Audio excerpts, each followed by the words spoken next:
Pada suatu malam, Bapak Fulan dan istrinya sedang menonton berita di ruang TV. Mereka kaget, informasi yang diberikan dari berita tersebut memberitakan tentang sebuah wabah yang bisa menyebabkan kematian. Ih, serem ya Pak, sampai banyak korban yang meninggal gitu. Iya betul Bu, kita sekeluarga harus hati-hati apalagi kita tidak tahu penyakit itu datang dari siapa dan dari mana. Iya, betul Pak.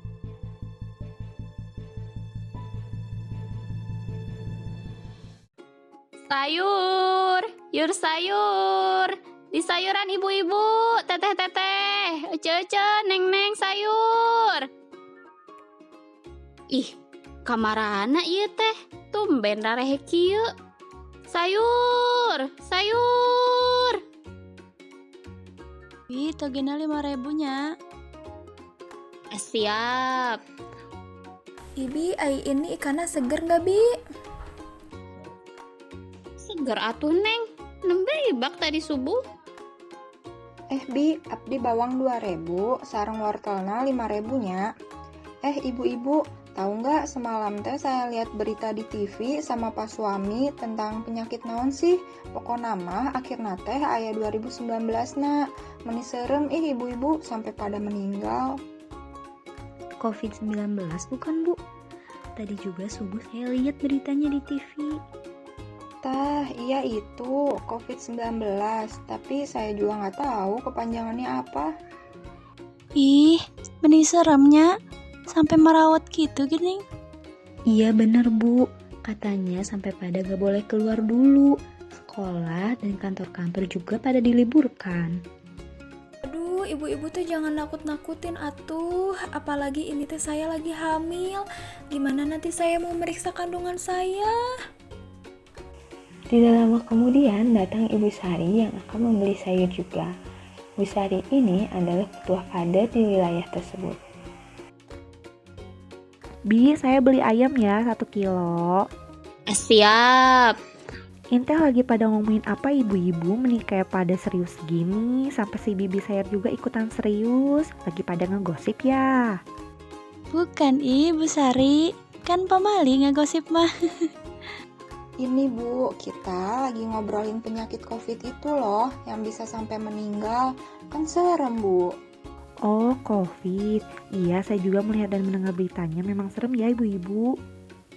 Ibu Mai dan ibu-ibu yang lain tenang saja, kita bisa mencegah agar tidak terkena penyakit COVID ini. Kebetulan nih besok pagi jam 9 bakalan ada penyuluhan dari anak-anak mahasiswa Poltekkes yang sedang PKNT di RW kita, tempatnya di balai kantor RW. Nanti bakalan ada penyuluhan tentang pencegahan COVID-19.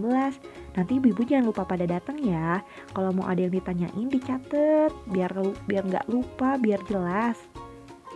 Wah, kebetulan atuh ya Bu.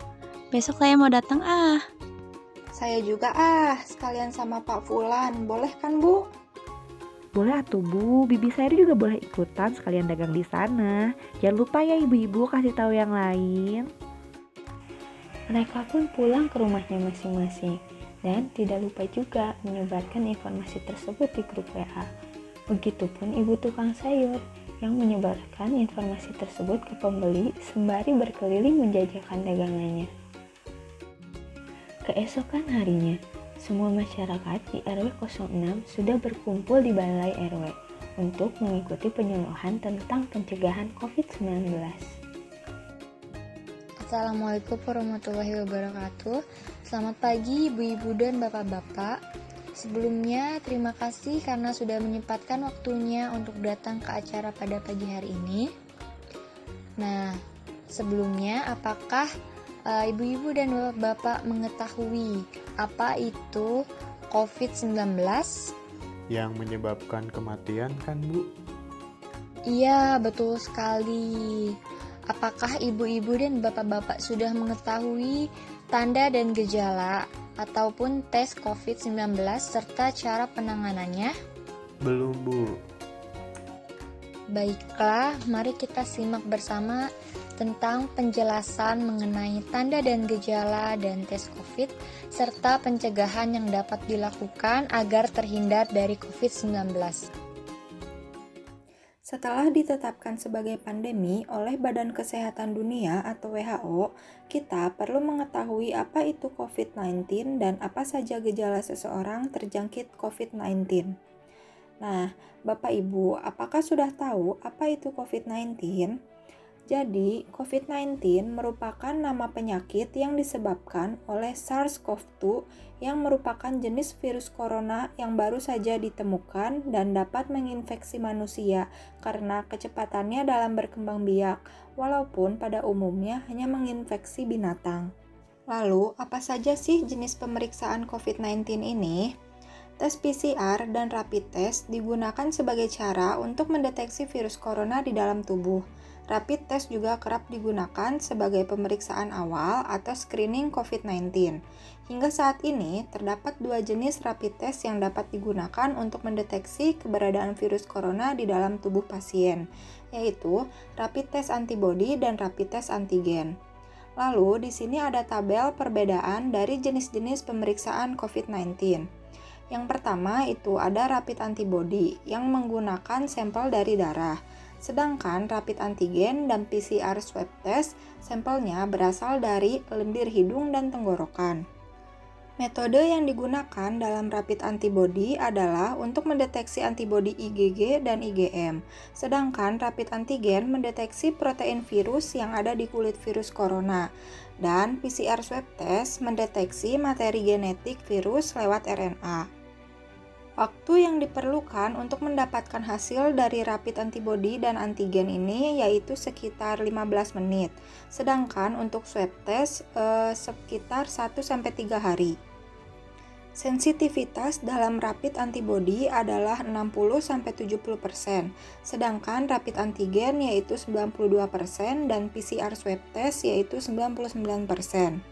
Dan ada juga tarif dari pemeriksaan rapid antibody sekitar 150.000, sedangkan rapid antigen sekitar 275.000 dan PCR sekitar 900.000. Selanjutnya, mari kita bahas mengenai vaksinasi. Bagaimana sih cara kerja dari vaksin COVID ini? Jadi, saat virus masuk ke dalam tubuh kita, tubuh ini akan mengenali serta melawan virus pembawa penyakit tersebut.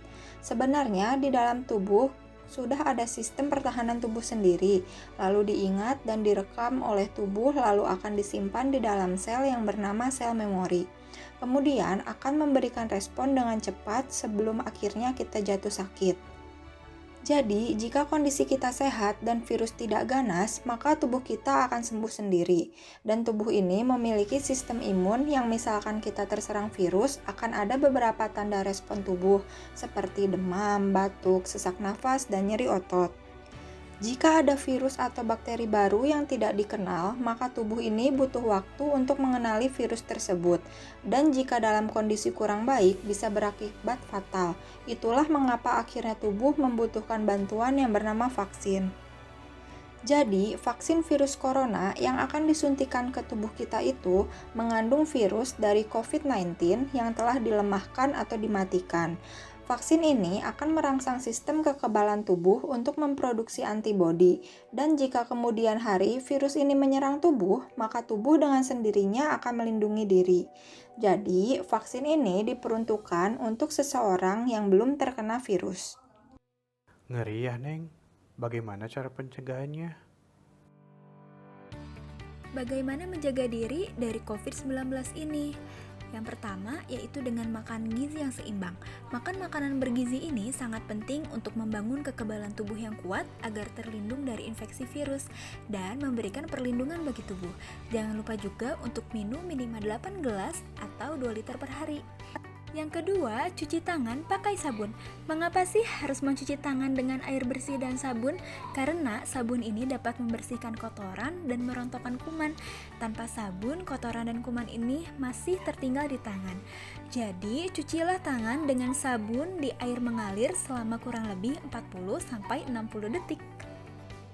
Yang ketiga, menjaga jarak. Caranya yaitu dengan menjaga jarak fisik dengan orang lain minimal 1-2 meter, hindari kerumunan atau keramaian, dan menghindari berpergian ke tempat umum, ke tempat wisata, keluar kota, maupun keluar negeri. Yang keempat yaitu dengan melakukan aktivitas fisik dan istirahat yang cukup. Caranya yaitu dengan menyapu, mengepel lantai, mencuci pakaian, bermain aktif dengan anak, atau berkebun. Kita juga bisa melakukan olahraga ringan di rumah selama 30 menit per hari, yaitu dengan senam, yoga, lompat tali, atau lari di tempat.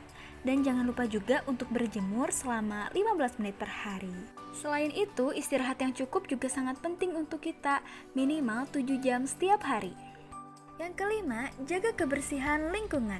Jika kita habis dari luar rumah, kita pastikan diri kita ini benar-benar bersih saat masuk rumah agar kita tidak membawa virus. Caranya yaitu dengan kita membuang masker di luar rumah dengan membungkusnya dengan plastik lalu dibuang ke tempat sampah, lalu juga mencuci tangan dengan sabun dan air mengalir.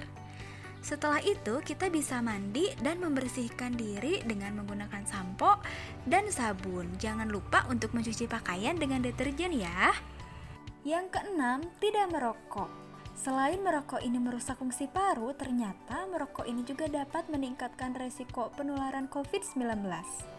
Yang ketujuh yaitu memakai masker. Semua dari kita jika keluar rumah wajib untuk memakai masker. Masker yang disarankan yaitu masker kain 3 lapis atau masker medis 3 lapis. Penggunaan maskernya ini maksimal 4 jam dan ganti ketika mulai terasa basah. Cara melepas maskernya yaitu dengan memegang talinya lalu dibungkus dengan plastik. Setelah itu, jangan lupa untuk mencuci tangan. Yang kedelapan yaitu etika bersin dan batuk. Ada 3 cara bersin dan batuk yang baik, yaitu yang pertama, gunakan masker. Yang kedua, tutup hidung dan mulut kita dengan menggunakan lengan. Yang ketiga, tutup hidung dan mulut kita dengan menggunakan tisu atau sapu tangan. Jika kita menggunakan tisu, maka kita harus segera membuangnya ke tempat sampah. Lalu setelah kita bersin atau batuk, jangan lupa untuk mencuci tangan dengan air mengalir dan sabun ya. Kalau untuk pola makannya, bagaimana ya, Neng? Untuk pola makannya sendiri itu, Bapak Ibu, adalah dengan mengkonsumsi makanan sesuai dengan pedoman gizi seimbang yang mengandung karbohidrat, protein, lemak, vitamin, dan mineral, serta menerapkan 4 pilar gizi seimbang. 4 pilar gizi seimbang itu apa saja? Yang pertama, mengkonsumsi makanan dengan beraneka ragam. Kedua, menerapkan pola hidup bersih dan sehat. Ketiga, melakukan pola hidup aktif dan berolahraga. Dan yang keempat, menjaga berat badan agar tetap ideal, yaitu tidak terlalu kurus ataupun berlebih berat badannya. Selain diet, yang harus diperhatikan pada penderita hipertensi adalah gaya hidupnya harus diubah menjadi lebih sehat, seperti melakukan peningkatan aktivitas fisik, berhenti merokok jika merokok, melakukan penurunan berat badan jika berat badannya berlebih, meningkatkan konsumsi sayur dan buah, mengurangi makanan berlemak seperti gorengan jeroan, mengurangi makanan yang diawetkan, dan tinggi garam seperti ikan kaleng, dendeng, atau kornet. Kurang lebih seperti itu Bapak Ibu untuk pola makan yang bisa kita terapkan dalam sehari-hari, terutama dalam masa pandemi COVID-19 ini. Ada beberapa penyakit penyerta yang paling banyak dialami oleh para penderita COVID-19, terutama pada usia lanjut, yaitu seperti hipertensi.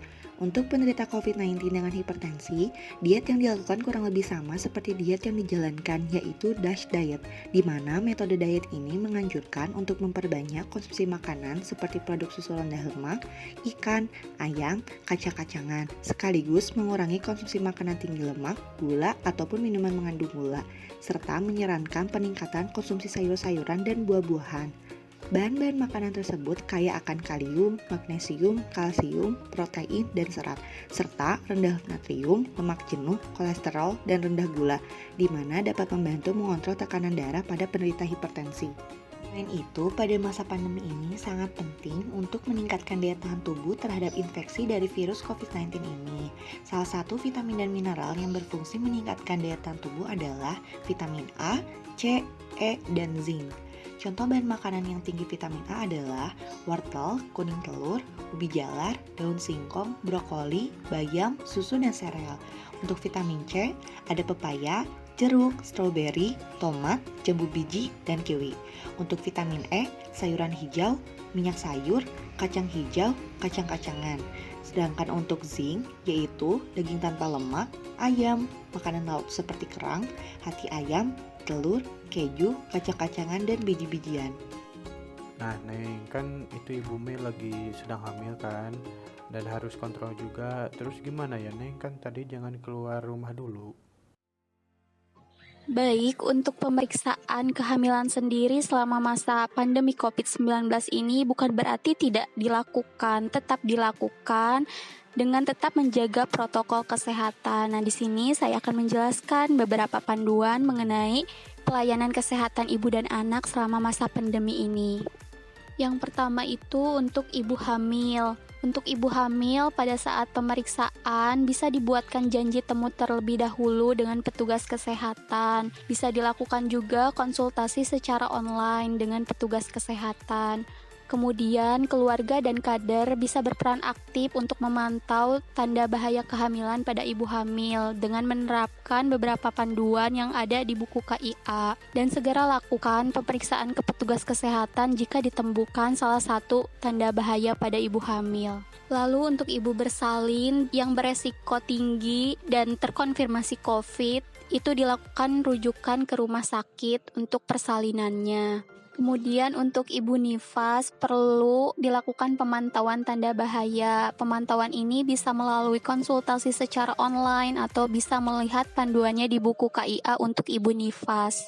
Untuk pelayanan keluarga berencana selama masa pandemi COVID-19 ini dianjurkan KB jangka panjang seperti IUD atau implan untuk meminimalkan resiko tertular COVID. Untuk KB suntik atau pil diharapkan datang ke petugas kesehatan sesuai jadwal dengan membuat perjanjian sebelumnya dengan petugas kesehatan.